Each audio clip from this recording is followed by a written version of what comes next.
Creio que já estamos ao vivo e bem vivo. Então, página de número 178, parte 28 do livro, tá? Hoje nós vamos falar sobre um ajuntamento executado por anjos. Então, vamos fazer a chamada aqui. Se alguém não puder falar e autorizar a exposição da imagem da voz, tá tranquilo, tá? Só não vai poder participar. Só esse pequeno detalhe, tá? Lauriane, tu autoriza a exposição da imagem da tua voz, caso queira participar conosco, interagindo? Sim. Ok. Igor, autoriza a exposição da imagem da voz? Sim, autorizo. Tá. Irmã Valéria, a senhora autoriza a exposição da imagem da voz? Travou aqui, eu autorizo. Tá, tranquilo, obrigado. Anã Curupi, Janaira, a senhora autoriza a exposição da sua imagem, da sua voz? Autorizo, sim, senhor. Alisson, a senhora autoriza a exposição da sua imagem, da sua voz oriunda de Santa Maria? Shalom, autoriza sim. É judeu agora. Cláudio. A Janaína tá de volta, o Alisson tá de volta. Essa gente voltou quando? Essa gente voltou. Boa noite. Ô, Dani, Autorizo sim, tô aplaudindo essa turma aí. Valeu. Quando que essa gente voltou, povo? Eu não tô sabendo. É aquele negócio, né? A gente tem que pegar pelas orelhas de vez em quando, dar uma apertadinha, mas tá tudo certo. Página de número 178, parte 28, vamos falar sobre um ajuntamento executado por anjos.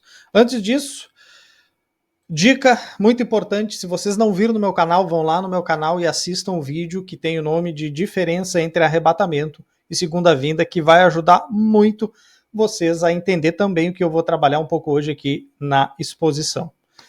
Dito isso, passamos à leitura então do livro. Vamos lá?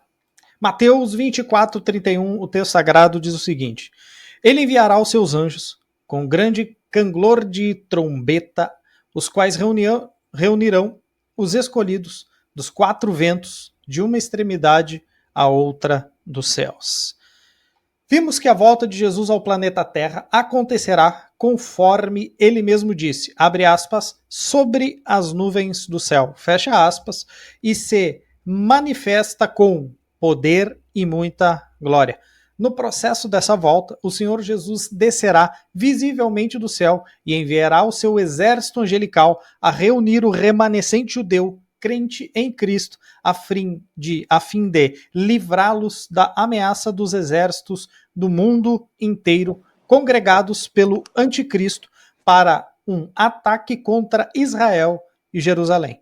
A passagem de Mateus 24, 31, que agora consideramos, faz uma descrição desse acontecimento. Um ajuntamento executado por anjos. Em Mateus 23, 37, Jesus chora por Jerusalém enquanto pronuncia os juízos que sobreviria à cidade no ano 70 depois de Cristo.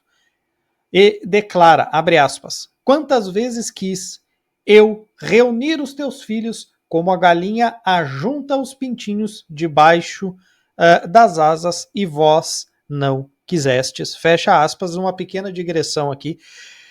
Tem muito arminiano que usa esse texto para falar de livre-arbítrio, para dizer que as pessoas têm esse convite e podem, né, a qualquer momento decidir crer ou escolher Jesus ou não. Só que esse texto aqui, gente, Jesus está falando com as autoridades, mostrando que eles não querem ir até Jesus Cristo e não deixam os pintinhos, os pequeninos, que são os judeus, irem até Jesus Cristo naquele momento. Então esse texto ele não foi dado para dizer, tu tem livre-arbítrio, pode escolher a hora que quer, Jesus. Não é assim que funciona.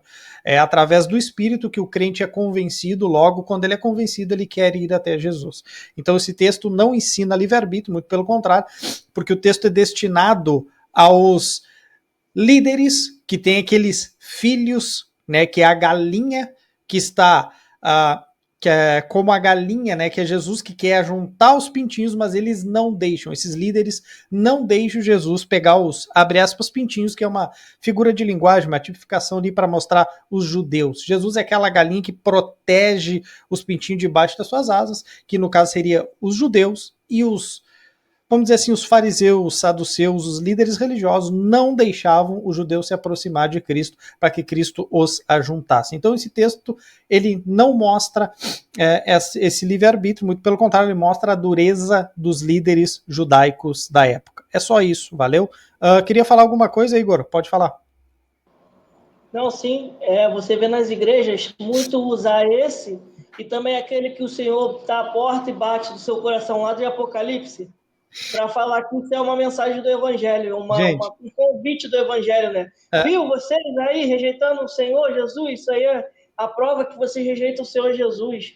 É uma prova que Deus está fazendo um convite a todo mundo e as pessoas rejeitam a Ele. Quem nunca ouviu isso? Toda hora o pessoal usa esses textos para falar isso. Esse texto do Apocalipse é uma exortação à igreja.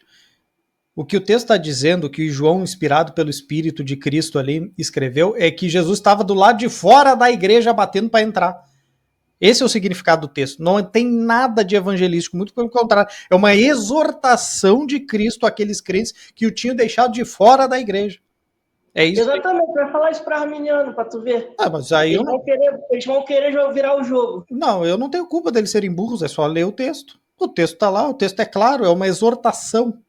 Agora, se ele não tem capacidade de entender isso, ele tem que se render à ignorância dele e ficar tranquilo. É só isso. Dito isso, voltando à leitura aqui. Entretanto, no capítulo 24, esse mesmo Jesus é descrito na sua volta, a qual, decorridos até agora cerca de 2000 anos, na verdade 2025 anos, para ser um pouco mais exato, ainda aguarda seu cumprimento futuro, no momento em que Jerusalém estará novamente em perigo.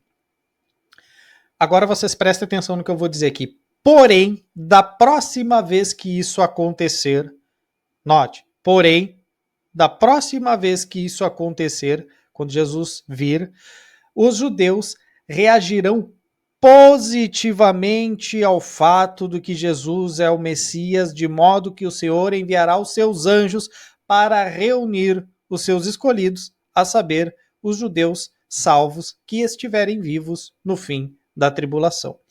Então, gente, esses judeus eles são procedentes de todas as partes do mundo, as quais, ao invés de serem espalhados, como ocorreu no ano 70 depois de Cristo. Então, há essa diferenciação. Quando Jesus volta, os judeus reconhecem Jesus como Messias. Diferente do que aconteceu no ano 70, quando eles foram espalhados por conta da destruição de Jerusalém e do templo no ano 70. Dito isso, serão reagrupados em Jerusalém esses judeus. Um ajuntamento exatamente como esse foi predito no Antigo Testamento, lá em Deuteronômio capítulo 30, do 1 ao 4. Sim, desde o Antigo Testamento já foi profetizado estas coisas. Abre aspas para Deuteronômio 30, do verso 1 até o verso 4. Quando, pois, todas essas coisas vierem sobre ti, a bênção e a maldição que pus diante de ti, se te recordares delas entre todas as nações para onde lançar o Senhor teu Deus, e tornares ao Senhor teu Deus, tu e teus filhos, preste bem atenção, tu e teus filhos, o texto é destinado a quem? A judeu. Então não está falando com a igreja aqui, tá? A não ser que seja de uma das 12 tribos, é uma honra ter um judeu aqui entre nós assistindo esse estudo. Tá? De todo o teu coração e de toda a tua alma, e deres ouvidos à sua voz, segundo tudo que hoje te ordeno, então o Senhor teu Deus mudará a tua sorte e se compadecerá de ti, e te ajuntará de novo de todos os povos entre os quais havia espalhado o Senhor. Eu não sei que participante da igreja que foi espalhado pelo Senhor aí ao longo dessa dispersão que houve no ano 70, né? Não consigo saber. Ainda que os teus desterrados estejam para a extremidade dos céus, desde aí te ajuntará o Senhor teu Deus e te tomará de lá.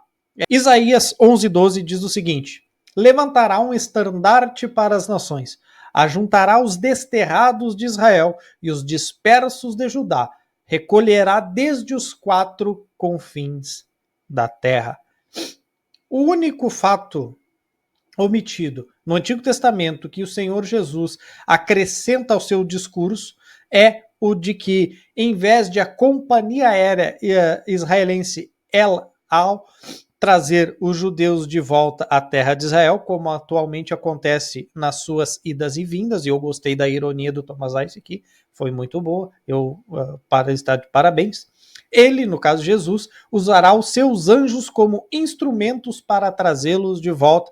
Lembre-se que eu falei do videozinho no início do estudo? Então, o meu vídeo lá no canal mostra, eu fiz questão de mostrar as gravuras, as figuras dos anjos recolhendo os eleitos no período tribulacional, diferente do que acontece no arrebatamento da igreja, quando ninguém ajunta ninguém aqui nessa terra, a igreja é levada até os céus para encontrar com o Senhor Jesus nos ares. É por isso que o texto de Mateus 24, 25 não fala de arrebatamento, e é por isso que o pós-tribulacionismo cai por terra quando analisado com 1 Tessalonicenses e até 1 Coríntios capítulo 15, que são os textos que falam mais claramente da doutrina do arrebatamento. Dito isso, o texto de Deuteronômio 30, do 1 ao 4, que a gente já leu aqui, revela uma importante promessa da aliança feita pelo Senhor a Israel, seu povo. O texto de Mateus 24, 31 mostra que o Senhor Jesus, o mesmo que fez a promessa registrada em Deuteronômio, há de cumprir na história todas as suas promessas, ainda que isso exija uma solução miraculosa. E para Deus não há impossíveis, a não ser para Deus do pós-milenismo preterista, que é impossível, né, que ele venha e todo olho verá, como disse um certo proponente dessa seita maligna. Dito isso, certamente ninguém contestaria as implicações sobrenaturais do fato de que anjos ajuntarem seres humanos para trazê-los de volta a Israel. Sabemos que Elias foi transladado ao céu sem morrer. O capítulo 2 de 2 Reis relata esse impressionante acontecimento, enfatizando a maneira pela qual Elias foi arrebatado ao céu. Nota de rodapé. Elias foi arrebatado ao céu. Pergunta: o arrebatamento de Elias foi secreto, ninguém viu, ou ele foi visto? Arrebatamento secreto é uma heresia dos pré-tribulacionistas da Assembleia de Deus. Não bastasse ser da Assembleia de Deus arminiana e pentecostal, eles têm que deturpar a doutrina do arrebatamento. E tem uns abobados aqui no Brasil que falam sobre arrebatamento secreto. É só no Brasil que a gente vê essas coisas. Pode falar aí. Não, outro dia o aliancista me falou, vocês acreditam em arrebatamento secreto? Eu falei, isso aí ficou popularizado depois que o Elias Soares foi no Vejam Só e falou. Antes, quem usava esse argumento... Aí agora eles estão associando a gente a arrebatamento secreto. É assim, o trabalho da gente é ensinar a doutrina bíblica e refutar os hereges que dizem acreditar nas doutrinas bíblicas que nós seguimos. É difícil. Pode falar, Cláudio. A ideia de arrebatamento secreto, ela nasceu por causa do propósito de uma santidade plena. Uhum. Tanto é que vocês, não sei se vocês já viveram isso, mas eu sou da época da igreja, eu sou bem velhinho, tenho 50 e alguma coisa, em que para nós, pentecostal na época, era pecado dormir de bermuda, viu? Porque Jesus poderia vir a hora em que não penseis e eu acabar ficando. Eu morria de medo de ficar para trás, dormia de camisa e calça comprida de linho. Eita, imagina um calorzinho de 45 graus. Complicado. Complicado. A religiosidade é complicado, gente. É bem difícil. O texto de 2 Reis 2:1 declara que o Senhor estava para tomar Elias ao céu por um redemoinho. Em 2 Reis 2:11, o redemoinho é posteriormente descrito como um carro de fogo com cavalos de fogo. Não há dúvida que se trata de uma aparição da glória de Deus, pois o texto de Hebreus 1:7 declara: ainda quanto aos anjos diz, aquele que a seus anjos faz ventos e a seus ministros labareda de fogo.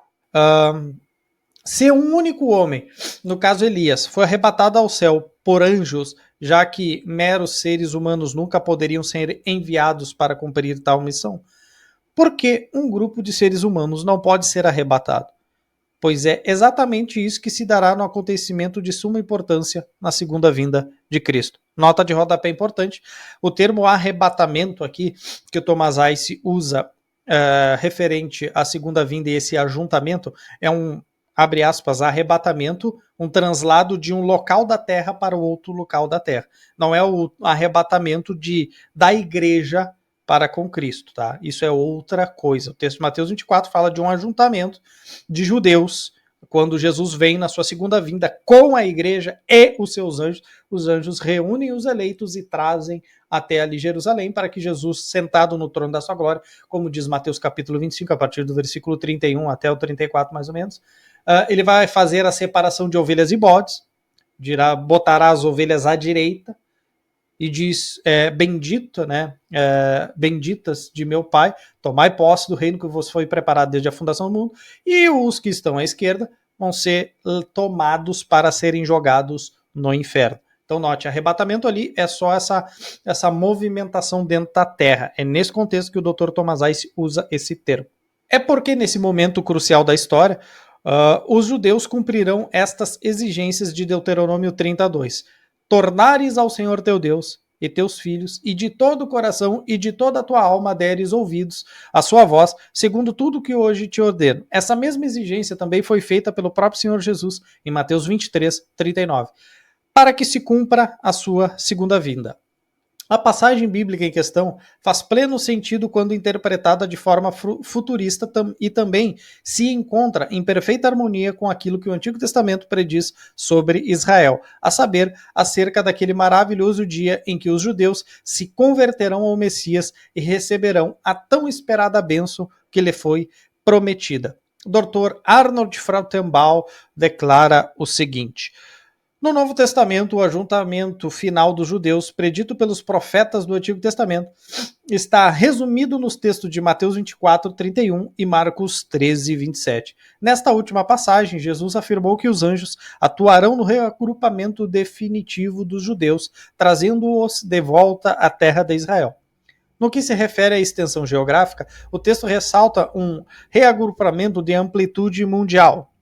Esses dois textos bíblicos são um simples resumo de tudo aquilo que os profetas tinham a dizer sobre o segundo aspecto da restauração final de Israel. A passagem de Mateus se baseia no texto de Isaías 27:12 e a passagem de Marcos se fundamenta no texto de Deuteronômio 34. O seu propósito era esclarecer o fato de que o reagrupamento mundial dos judeus, predito pelos profetas, só se cumprirá depois da segunda vinda. Uma outra nota de rodapé importante. Gente, todas as vezes que vocês virem algum dispensacionalista dizendo que a ida dos judeus agora para a terra de Israel é cumprimento profético, mandem eles ler a Bíblia, tá? Porque isso não é reagrupamento profético. O reagrupamento profético é esse aqui, aonde Jesus vem, os anjos reagrupam a nação de Israel e os levam para Jerusalém de forma milagrosa. Agora o que acontece é uma ida natural. Não tem absolutamente nada de cumprimento profético, nem o reconhecimento de Israel em 1948 também significa cumprimento profético. Não, quando a nação de Israel for restaurada, ela é restaurada no advento da segunda vinda do Messias. Antes disso, não há cumprimento profético. Por quê? Porque existe um hiato profético agora dentro da igreja, da era da igreja, na dispensação da igreja.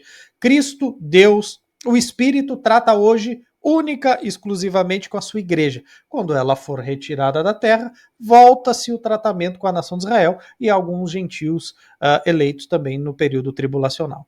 O texto de Isaías 27, 12 e 13 ratifica com exatidão o que Frautenbaum declara. Além disso, fica evidente que Jesus tinha o texto de Isaías em mente quando proferiu as palavras registradas em Mateus 24, 31.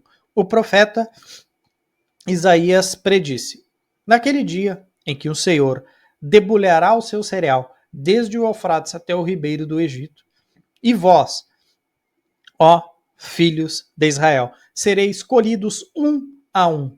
Naquele dia se tocará uma grande trombeta, e os que andavam perdidos pela terra da Síria, aos que forem desterrados para a terra do Egito, tornarão a vir e adorarão ao Senhor no Monte Santo, em Jerusalém. Essa passagem de Isaías dá ênfase a um reagrupamento do remanescente do povo judeu que não estará na terra de Israel, numa ação de restabelecê-los na sua terra natal. Aí está uma das razões pelas quais o texto de Mateus 24:31 destaca um reagrupamento mundial de judeus salvos em sincronia com a volta de Jesus ao Monte das Oliveiras em Jerusalém. Em outra de suas obras, Frankenbaum reafirma o seguinte: a passagem de Mateus é mais propriamente uma síntese elementar de tudo aquilo que os profetas tinham a dizer acerca do segundo aspecto da restauração final de Israel. Seu propósito era esclarecer o fato de que o reagrupamento mundial dos judeus, predito pelos profetas, só se cumprirá depois da segunda vinda. Não sei se alguém quer fazer algum comentário. A festa das trombetas. O Dr. Reinhard Schroers realizou um excelente trabalho ao reunir evidências e argumentar em prol desse ponto de vista. Ao mencionar a frase dos quatro ventos de uma extremidade à outra dos céus, implica que os escolhidos, oriundos de todas as partes do mundo, serão reagrupados na ocasião da volta de Cristo. O Dr. Schroers apresenta estas três frentes de argumentação que comprovam o seu ponto de vista. Em primeiro lugar, diante da persistente rebeldia de Israel contra Deus, o Senhor Deus, o Senhor, declarou que espalharia os judeus a todos os ventos. Isso está lá, por exemplo, em Ezequiel 5, 10 e 12, ou em todas as direções, Ezequiel 12, 17, 21, na versão ARC, que é o meio da revista e corrigida. Em Zacarias 2,6, Deus afirmou que os espalhará como os quatro ventos do céu. De fato, Deus espalhou os judeus pelo mundo inteiro. Isso é um fato inconteste. Não tem como tu negar e dizer, não, os judeus não estão espalhados pelo mundo. Eles não têm nem toda a cidade. Eles não têm templo. Eles não têm nem como ir para a sua cidade. Porque imagine se todos os judeus espalhados do mundo fossem para aquele cantinho hoje que é Jerusalém, não daria. Ia ser 10 centímetros daquela terra para cada judeu.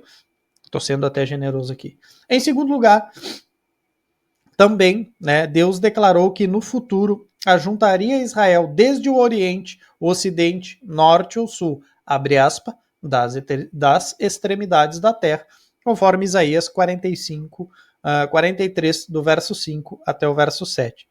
Deve-se observar que no contexto da promessa, Deus denominou o povo de Israel de meu escolhido, conforme o versículo 10 e o versículo 20. Gente, a eleição de Israel é um tema muito pouco tratado, tá? Isso daí deveria ser muito evidenciado, mas infelizmente os nossos calvinistas do Brasil são aliancistas. E eles, a grande maioria deles, não acredita numa eleição nacional da nação de Israel. São calvinistas de meia pataca, que negam a doutrina da eleição, uma vez que Israel foi eleito incondicionalmente por Deus, como povo de possessão de Deus. Eterna, tá? Deus, ele não revoga a sua eleição. Assim como Jesus sinalizou que o ajuntamento de seus escolhidos oriundo das quatro direções do mundo se dará ao som de uma grande trombeta, tradução literal do texto original do grego de Mateus 24:31, assim também o texto de Isaías 27:13 revela que os filhos de Israel dispersos serão reagrupados em sua terra natal ao toque de uma grande trombeta, tradução literal do texto original do hebraico. Pode falar, Janaira. Dani, é uma pergunta assim bem genuína mesmo, e pode ser meio que bobagem e tal, mas a promessa, né, que Deus fez com Israel e tal, essa aliança, ela equivale aos judeus que seguem o judaísmo, ou é mesmo uma questão de sangue, mesmo que ele não acredite na religião e tal? Tá, vamos lá. A eleição de Deus sobre Israel, ela abarca duas verdades absolutas. A primeira verdade absoluta, tá? Deus nunca deixaria que os israelitas deixassem de existir na face da terra. Esse é o caráter instrumental da eleição de Deus, tá? Israel, assim como, por exemplo, Abraão, nele existem dois aspectos de eleição. Uma eleição instrumental sobre Abraão, para que de Abraão viesse a posteriori dele as 12 tribos da nação de Israel. Abraão foi escolhido por Deus para uma missão, para fazer dele um povo, uma numerosa nação, e dentre essa numerosa nação vir o Messias. Então, existe essa eleição que é incondicional, que veio de Abraão, passou para Isaac, passou para Jacó, para as 12 tribos, e para os judeus sanguíneos, tá? Nesse sentido, Deus nunca deixará de que exista Israel na face da terra. Se tu ler Jeremias capítulo 31, a partir do 31, o texto da Nova Aliança, o texto deixa claro que Deus, jamais Israel deixará de ser uma nação perante Deus. Isso é um aspecto do caráter da eleição. Existe um segundo aspecto, que é que dentre essa nação, dentro desse grupo genético sanguíneo chamado judeus, dentre essa nação eleita instrumentalmente, que nunca vai deixar de existir, Deus escolheu alguns destes para salvá-los. Então existem duas eleições. As duas são incondicionais, tanto a instrumental quanto a salvífica. O detalhe, a instrumental abrange todo mundo. A salvífica é só alguns dentro daquele grupo eleito incondicionalmente. Ou seja, a possibilidade de alguém que foi eleito incondicionalmente como povo, no sentido étnico de Deus, nesse sentido, e se perder. Porque ele não foi eleito para a salvação, mas ele está dentro do grupo eleito instrumentalmente como uma nação particular de Deus. Ok? Ficou claro? Sim, era isso que era nesse ponto que eu queria chegar. Uhum. É isso mesmo, só isso, obrigado. Tá, então prosseguiremos adelante.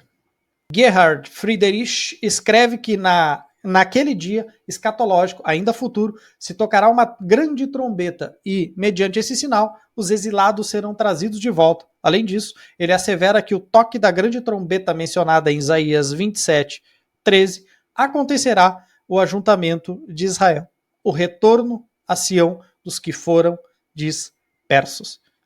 É importante... Opa, alguém chamou? Pode falar, Alisson. Acho que detalhe importante é que não sei se ele vai se referir a isso, mas esse retorno, ele tem uma ideia tanto física quanto um retorno espiritual. Sim. Também, né? Então dá uma ideia de que o judeu ele se converte a uma conversão nacional também no povo, não só um deslocamento físico. Isso. Espiritualmente trazendo os judeus para Israel de novo, mas há uma ideia de os judeus estarem indo de volta para Sião, ou seja, ao encontro de Deus novamente, já que aquela aliança havia sido quebrada. Isso. Se tu ler, por exemplo, Romanos capítulo 11, que é o texto assim que é inegável, que fala dessa conversão da nação de Israel, o texto diz que de Sião virá o libertador e apartará Jacó das suas impiedades, ou seja, os israelitas se converterão e receberão o Senhor Jesus Cristo e crerão até aqueles que o transpassaram, por exemplo, como diz a profecia do profeta Zacarias. Pode falar, Cláudio. Só dizer o que o Alisson disse aí é muito importante, né? A ideia de que haverá uma conversão nacional dos judeus é muito importante para a gente que estuda esses assuntos, porque mesmo dentro dos grupos que costumam dizer que Israel não faz mais parte do plano redentivo, que Deus não tem nada mais com Israel, existem aqueles que furam a bolha dentro desses grupos que acreditam em um retorno nacional um dia. Então, quando você cita essas coisas aí, por exemplo, porque na questão dessa eleição instrumental, essa eleição salvífica, aquela coisa toda, a gente precisa também, de vez em quando, debruçar sobre esse assunto e tratar dele um pouco mais de forma exaustiva. Talvez você poderia até trabalhar com isso em um vídeo. Tá aí uma sugestão, porque as pessoas confundem muito essa questão do instrumental com o salvífico. Eu tenho até um vídeo no meu canal lá onde eu trato sobre a eleição da nação de Israel. Eu trato sobre isso. Foi uma live que eu fiz faz um ano e pouco, 2 anos atrás, mais ou menos.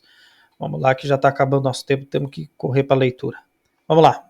Embora o texto de Isaías, capítulo 11, do verso 11 até o versículo 12, não se refira a uma grande trombeta, a passagem mantém uma relação de paralelismo com o texto de Isaías 27:13, por referir-se ao mesmo reagrupamento de Israel. O contexto dessa passagem apresenta indícios de que quando o Messias, entenda-se, a raiz de Jessé, conforme versículo 1 e o versículo 10, voltar para reinar e transformar o mundo em um estandarte, uma bandeira ou uma flâmula, ele juntará o disperso remanescente de seu povo desde os 4 confins da terra. A descrição feita por Jesus em Mateus 24 e Marcos 13 é a de um reagrupamento judaico que Deus cumprirá os aspectos proféticos das festas das trombetas em favor da nação de Israel. Na realidade, até hoje é uma oração registrada por Jewish Daily Prayer Book, ou o livro de orações diárias dos judeus pelo ajuntamento dos filhos de Israel. Agora, os escolhidos. Em Mateus 24:31, o termo escolhidos, e não é o The Chosen, diz respeito a indivíduos do povo judeu que virão a crer em Jesus, reconhecendo-o como Messias de Israel. Na época em que se der o segundo advento de Cristo, as 2 referências anteriores feitas ao termo escolhidos, no capítulo 24 de Mateus, versículo 22 e 24, também diz respeito a indivíduos judeus que virão a crer em Jesus na qualidade de Messias prometido a Israel. Para dizer a verdade, é exatamente o que se consta no texto de Daniel 12, versículo 1. Na passagem cujo o contexto se refere ao mesmo período da tribulação vindoura, conforme se lê. Nesse tempo se levantará Miguel, o grande príncipe, o defensor dos filhos do teu povo, e haverá tempo de angústia, a qual nunca houve, desde que houve nação até aquele tempo. Mas naquele tempo será salvo o teu povo e todo aquele que for achado inscrito no teu livro. E eu vou ler de novo isso aqui. Será salvo o teu povo, referência à nação de Israel, e todo aquele que for achado inscrito no livro, uma referência à eleição incondicional para a salvação dentro daquele povo que foi eleito e instrumentalmente, também incondicionalmente. Tá? Dito isso, esse trecho da profecia de Daniel utiliza a expressão todo aquele que for achado inscrito no livro, para se referir a indivíduos judeus que crerão em Jesus durante o período da tribulação, que é o período de tempo a qual o contexto dessa passagem alude. Abre aspas, você calvinista que é desafiado a trazer alguns versículos que Deus escolhe algumas pessoas individualmente, porque existem arminianos que falam de eleição somente coletiva, está aí o texto. O texto diz todo aquele que for achado inscrito no teu livro. Pergunta, livro de quem e quem escreveu? E é individual, tá? É o nome. O nome, todo aquele é individual, tá? Basta ser alfabetizado português de primeiro grau ali, ensino fundamental, né? Aquele é singular, não é coletivo. Dito isso, Cristo, que evidentemente tinha esse texto de Daniel em mente, abrevia a expressão todo aquele que for achado inscrito no livro, pelo designativo, os escolhidos. Dessa forma, a expressão escolhidos é uma maneira de designar uma pessoa, no contexto em questão, um judeu, que segundo a presciência do Senhor, que é determinativa, um acrescentar aí que eu posso trazer para o Dr. Tomás Reis, virá depositar sua fé em Jesus Cristo. Pelo contexto, fica evidente que o termo não se refere a qualquer pessoa que venha a crer em Cristo durante a tribulação, mas exclusivamente a indivíduos do povo judeu. Isso se confirma no texto Daniel 12:1, através da expressão modificadora, teu povo, que ocorre imediatamente antes da frase, todo aquele que for achado inscrito no livro. A quem se refere a expressão teu povo? O contexto não deixa a menor dúvida que faz alusão ao povo de Daniel, a saber, o povo judeu. Portanto, nessa passagem, ou essa passagem demonstra que, que concomitantemente à sua volta ao planeta Terra, Jesus Cristo dará ordens a seus anjos para que reúnam todos os judeus salvos, entende-se, né, o remanescente, e os ajuntem na terra de Israel. Esse retorno definitivo dos judeus à sua terra natal será uma preparação para que lá habitem durante os 1000 anos do reinado de Cristo aqui na terra. Maranata, ora vem Senhor Jesus, e terminamos o estudo de hoje. Não sei se alguém quer fazer algum comentário, temos alguns minutos para conversa, mais especificamente 18 minutos. E esses alardes aí dos alarmistas que tá vendo na internet? Agora o próximo Papa é o Anticristo. Agora começou a grande tribulação. Eu tenho certeza que o Igor acredita nisso. Eu não duvido, né, cara? O Igor, vindo do movimento pentecostal, né? Não, eu ia perguntar exatamente isso para ele, entendeu? Eu acho que isso aí é um sinal de que ele tá no caminho certo, né? Com certeza. Tá no caminho certo. Acho que é porque eles têm na mente, assim, uma coisa de um líder político mundial, né? Que, no caso, realmente até o Papa tem esse poder entre aspas, né? Mundialmente de liderança. As mídias estão por trás deles, atrás deles sempre. Ainda mais esse liberal aí desse Papa Francisco aí, esse liberal aí que gostava de defender uma afetividade. Não, mas olha só. É que o povo não conhece as profecias concernentes à questão do anticristo e o reino. O anticristo surge num contexto de 10 nações. Existe uma ordem mundial, vamos dizer assim, de 10 nações. E dentre essas 10 nações, ele cresce no meio dessas 10 nações, ele derruba 3 e se torna o líder. Então o anticristo, ele é alguém que vai estar no meio de 10 nações. A pergunta que nós temos que fazer para esses mongolão é assim: quais são as 10 nações que governam o mundo hoje? Aonde que existe essa confederação de nações mandando no mundo hoje? Já surgiu essas 10 nações? Como é que o anticristo vai surgir antes daquilo que vai fazer ele surgir como uma potência? Eles colocam a carroça na frente dos boi. É difícil lidar com os crentelhos evangélicos do Brasil. Porque eles querem falar... Eles querem... simbólico. É simbólico. A inteligência deles também é extremamente simbólica. É quase um carro alegórico do carnaval. Né? Então não tem fundamento, gente. O anticristo, ele vai surgir dentro de uma confederação de 10 nações. Ele não vai ser o Papa. O Papa manda em 10 nações. Ele derrubou 3 nações, hein? É difícil, cara.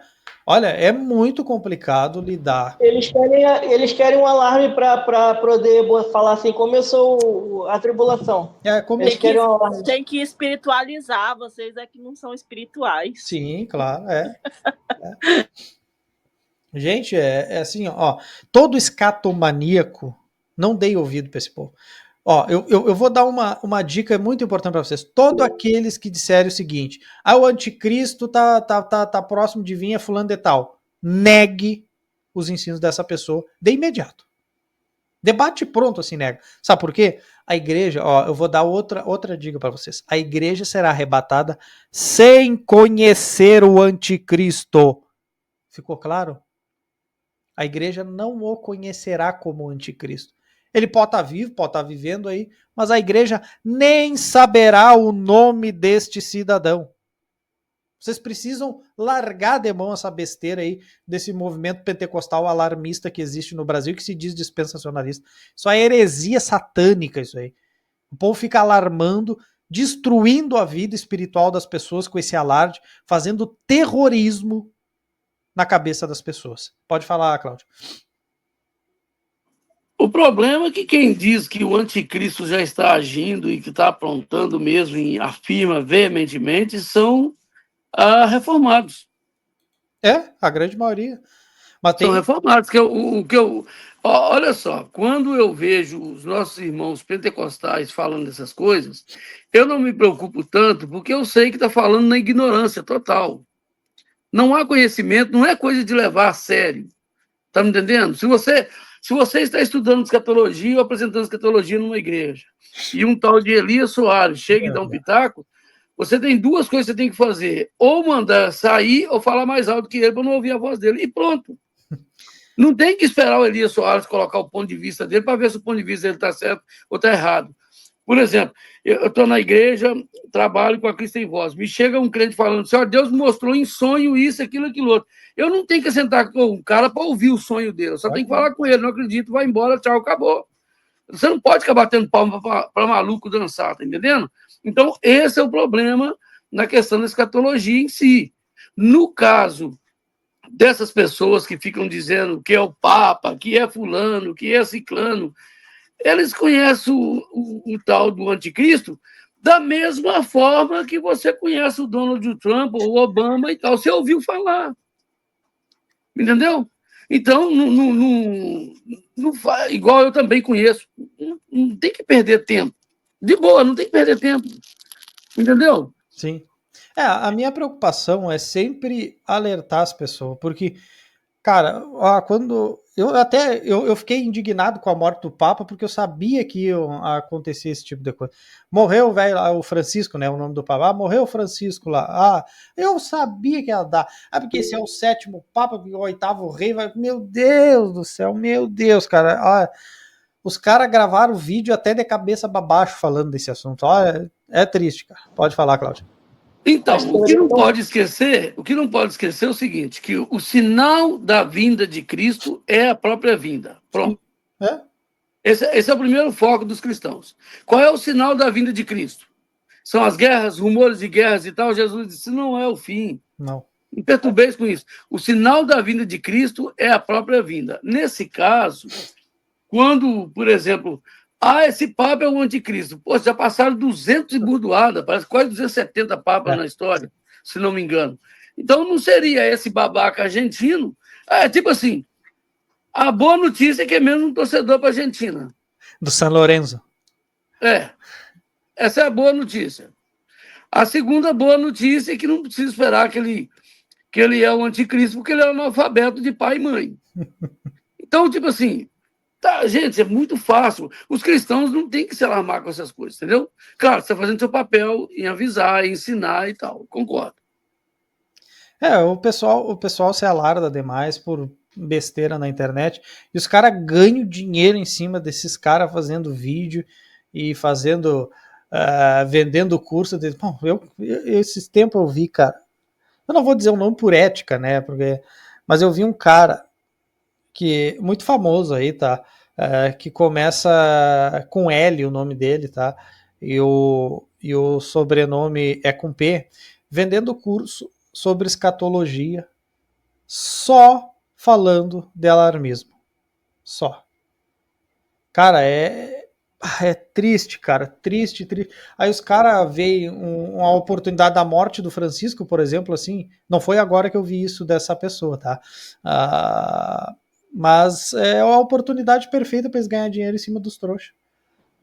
Cara, se eles tirassem esse tempo que eles têm de ficar fazendo isso para estudar as Sagradas Escrituras, eles não falavam tanta besteira igual fala. É bem por aí. Falava menos pelo menos, né? Bem por aí.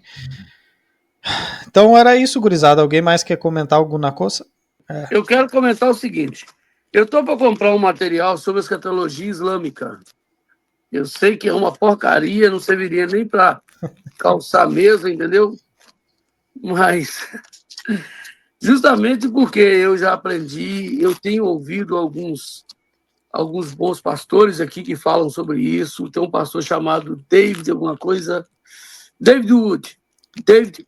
o nome dele. Esse pastor, ele não escreveu livros e tal, não. Ele é um combatente mesmo contra o Islã e ele mostra coisas muito interessantes. Por exemplo, o salvador do Islã é um tal de El Mahdi.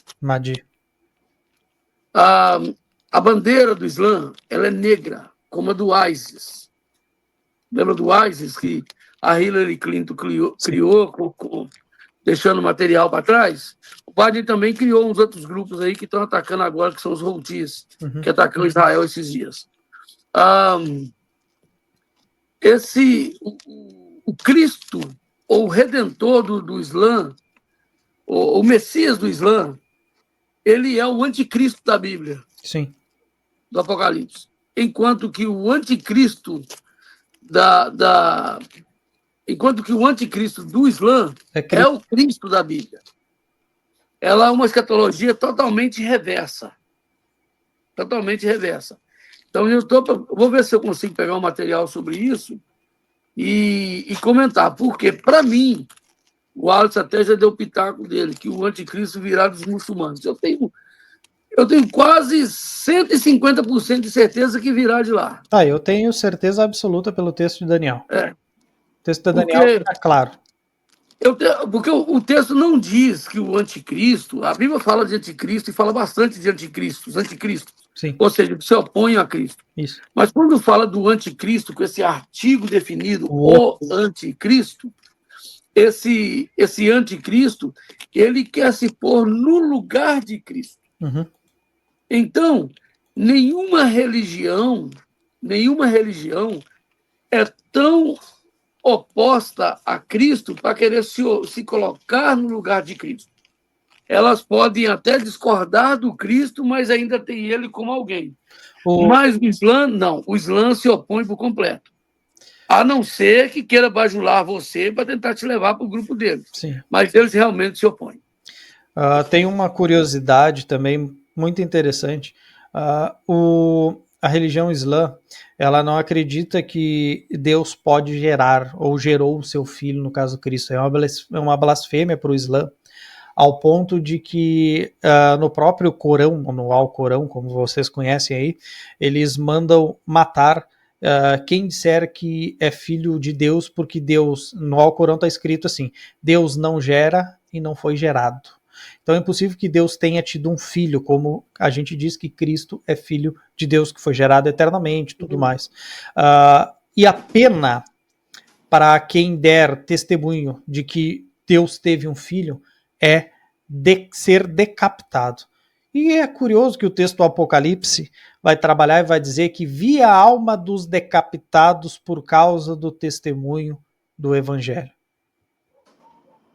Muita coincidência o Islã fazer isso.